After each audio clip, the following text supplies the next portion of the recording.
we got a new trailer a couple weeks ago, the Spider-Noir trailer. And before I get into the trailer, I just wanted to talk really quick about what we know about the series so far in terms of what it's about, what could be in it, and then we can speculate on who else could be in it based on the trailer and some other things I want to talk about. So what we know about the series so far is that this character is not Peter Parker. He is Ben Reilly, and he's a private investigator. And this takes place in the 1930s or 40s. And this is an older version of Ben Reilly. And I'm sure many of you already know, but Ben Reilly in the comics is a clone of Peter Parker. And there was a run of comics where all of that happened. I'm not sure if we'll get the whole backstory in the show in terms of how he ended up a clone in this universe. And does this mean that there's also a Peter Parker in this universe? Again, I don't know if we'll get that in the show, but I think it would make sense if they did do that. And if they went into the whole reason why his name is Ben Reilly in terms of, Uncle Ben and Aunt May's maiden name. But we'll see. I think it's also worth mentioning that since Ben Reilly is a clone of Peter Parker, like I said before, I think Peter Parker would technically have to exist in this universe because without Peter Parker, there's no Ben Reilly, essentially. And I think that raises a couple questions regarding Peter Parker's whereabouts. I mean, I guess you could say if Peter is in this universe, if he's if there's a clone of him, he technically has to be. So where is he? What is he doing? Or if he's not here, did he die? So I'm saying this because the premise of the series is Ben Reilly used to be the masked vigilante known as the Spider. They're not calling him Spider-Man, and something happens to kind of cause him to stop being this so-called vigilante superhero. And the show will kind of tell the story of how he ends up putting the mask back on and why he's doing it. I'm not sure if it'll say why he stopped or if there is going to be a story behind that. I think it's a fun thing to kind of speculate on because I'm sure all of the hardcore fans know this backstory of Ben Reilly. Um, Kind of going back to the clone thing. But for maybe the average fan that happens to watch the series, those fans might not know who Ben Reilly is or the fact that he is a clone. So I don't know if they'll give that backstory to him. Um, and yeah, maybe if that's the case, then maybe we do see Peter or maybe we don't. So we'll see how it ends up panning out once the series airs. But anyways, now obviously you can watch this in either black and white or regular color. And I think watching in black and white would kind of help you submerge yourself into that time frame and the vibe of the show. But I'm not opposed to watching it in regular color either, and that's probably what I'll end up doing. Um, Now a couple more characters that have been confirmed are Silvermane, Black Cat, and Sandman. There were a couple other characters that were shown in the trailer that there's speculation on who they could be, but the characters are just named have been confirmed so far.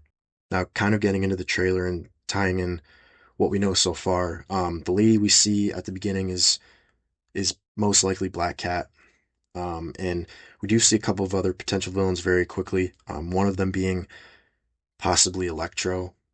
We do see Sandman. Um, I don't believe we see Silvermane, although, again, he is confirmed as a character in the show, and he's this crime boss type of character, type of villain. So it'll be interesting to see how they tie in all these characters. There's also been speculation about a couple of other things, or a couple of other characters. One of them being Molten Man and either Man Spider or this uh, Spider God slash Spider Totem being, which the latter would be interesting because the Spider God is this cosmic being who is tied to spider powers across the multiverse. And being that Spider-Noir is an alternate universe from the one we know with Peter Parker and Spider-Man, I think that's definitely something that they could be doing in the show. And then there's this other character who could potentially be in it, but with a lot less evidence. But there's speculation around Mr. Negative being in the show because of this sort of figure in a white suit you see walking in the trailer. It's kind of a stretch, but it's fair to speculate. I mean, that would mean there are a lot of different elements coming together into the show, and I think it definitely makes it intriguing, not only because of the fact that, how do you fit all these villains into one universe? And, each of them has to have some sort of role in this. So, like some of them being, again, pretty powerful villains, how would that work and what kind of chaos would they cause? How would Ben Reilly or Spider Noir deal with that? There's a bunch of different questions that could be raised with all this stuff.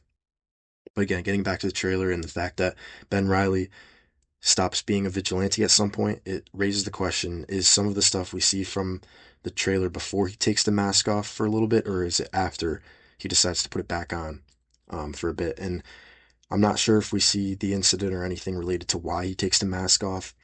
And it also shows him having some of these symptoms, um, maybe related to his spider bite or the cloning. I don't think it's, if he's a clone, he never actually gets bit. So I don't know that he would get symptoms from a bite, but maybe symptoms from the cloning process and him figuring out who he is or what he is exactly. Because it kind of seems like he's getting these flashes of memories at one point in the trailer, and maybe even having an identity crisis because he doesn't know who he is or how he came to be who he is. But anyways, the trailer does feel like a darker, or rather a more mature version of anything Spider-Man related we've gotten in live action.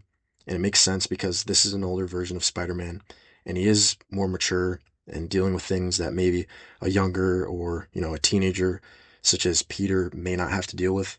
And to kind of go along with this, they are going with the phrase, with no power comes no responsibility. And I don't know if that hints at the fact that he decided to put down the mask and suit for a little bit, but is now being pulled into something that requires him to put the mask back on, or if because this is a more mature version of Spider-Man, he isn't always going to be the good guy.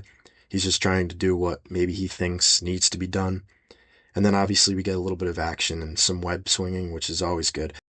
And obviously, I'm a huge fan of a lot of action, like I said before. So I hope we get a ton of that in the series, especially with the amount of villains that could possibly be in this or are speculated or, rumored to be in it. I think it could be really fun and interesting.